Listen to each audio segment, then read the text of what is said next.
Hello বন্ধুরা, welcome back to my channel. আমার আরেকটা ডেইলি ব্লগে তোমাদেরকে ওয়েলকাম। তো সকালের খাওয়া দাওয়ার দিয়ে আজকের ব্লগটা শুরু করলাম। এখানে হিয়া এখন দুষ্টুমি করছে, দুধ খাবে বলে। রুটি খাবে না, শুধু দুধ খাবে ও।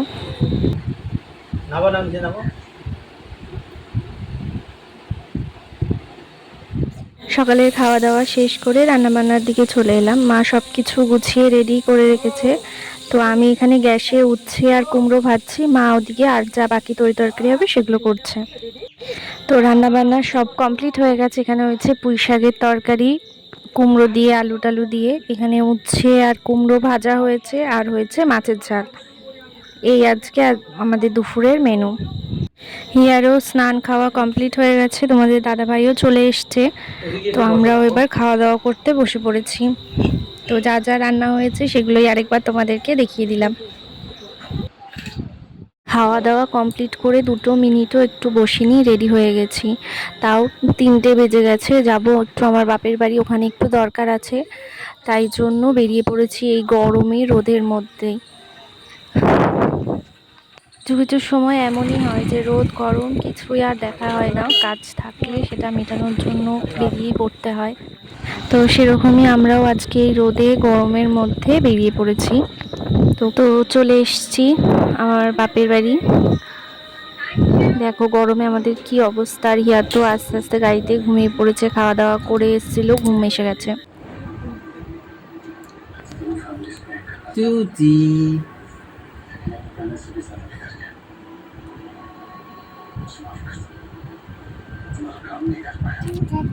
না না তুমি খাও তুমি খাও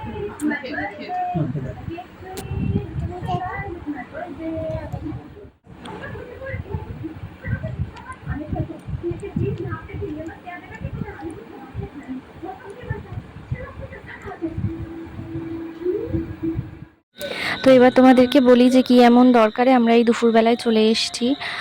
দুপুরবেলায় আসার কারণটা হচ্ছে যে বিকালবেলা তোমাদের দাদাভাই গিয়ে আবার দোকান খুলবে, সকালবেলাও দোকান খোলে, সেই জন্য দুপুরবেলা খাওয়া দাওয়া করে দোকান খোলার আগে এই টাইমটাই আমাদের জন্য হচ্ছে ঠিকঠাক আসার জন্য। তো এই যে বাড়িতে এই যে বাচ্চা কাচ্চাগুলোর জন্য আমরা জুতো নিয়ে এসেছি, তো সেগুলোই দেওয়ার জন্য এসেছি। ওই যেখানে দেখছিল যে ওর কোনটা পছন্দ হয় তো সেটাই রাখবে।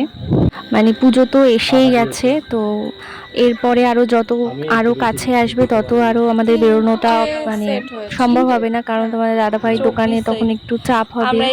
তো সেই জন্য তখন দোকান বন্ধ করে আসতে পারবে না, আরও সমস্যা হয়ে যাবে। সেই জন্য আমরা এই ভর দুপুরবেলায় আজকেই চলে এসেছি ওদেরকে জুতোগুলো দিয়ে যেতে।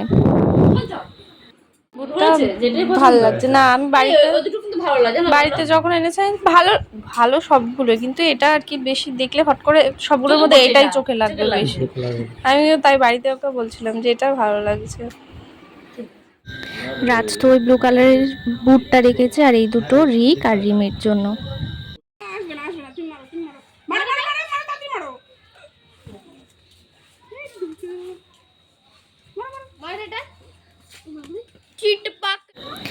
আবার চলে আসলাম আমাদের এই ঘরে, এসে দেখি মা এখানে চা করে ফেলেছে।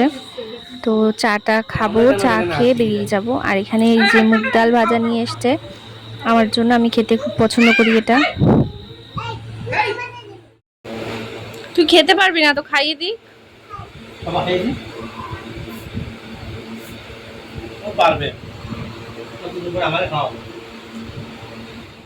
আমরা রেডি হয়ে গেছি, ও যাবে না বলে দেখো কি করছে। আমার মায়ের কি নাজেহাল অবস্থা একে নিয়ে।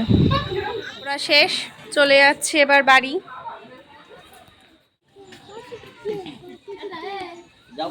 তুলে দাও।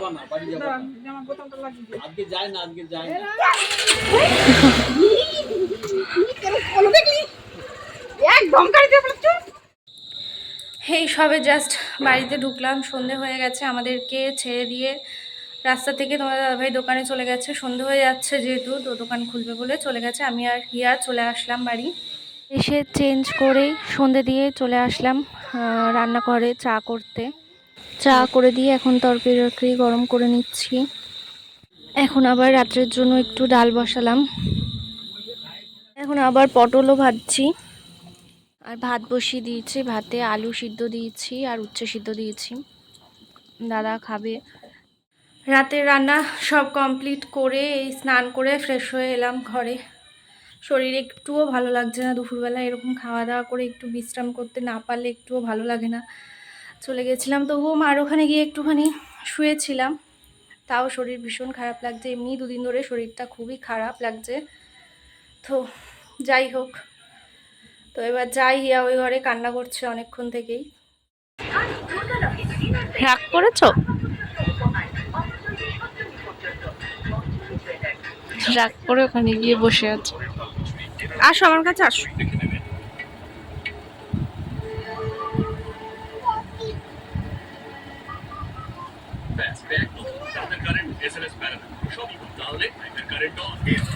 কেন রাগ হয়েছে?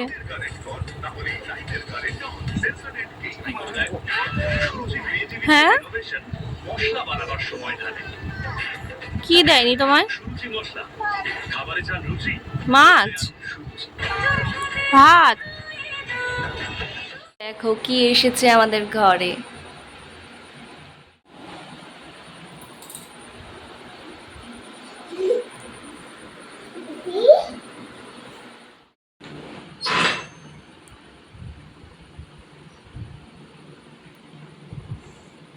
দরজা দিচ্ছিলে না বন্ধ করছিলে?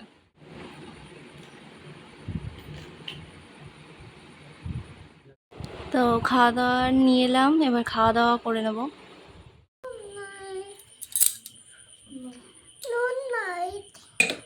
সবাই ভালো থেকো। আর আমাদের ভিডিওটা ভালো লাগলে লাইক করে দিও আর চ্যানেলটা সাবস্ক্রাইব করে দিও।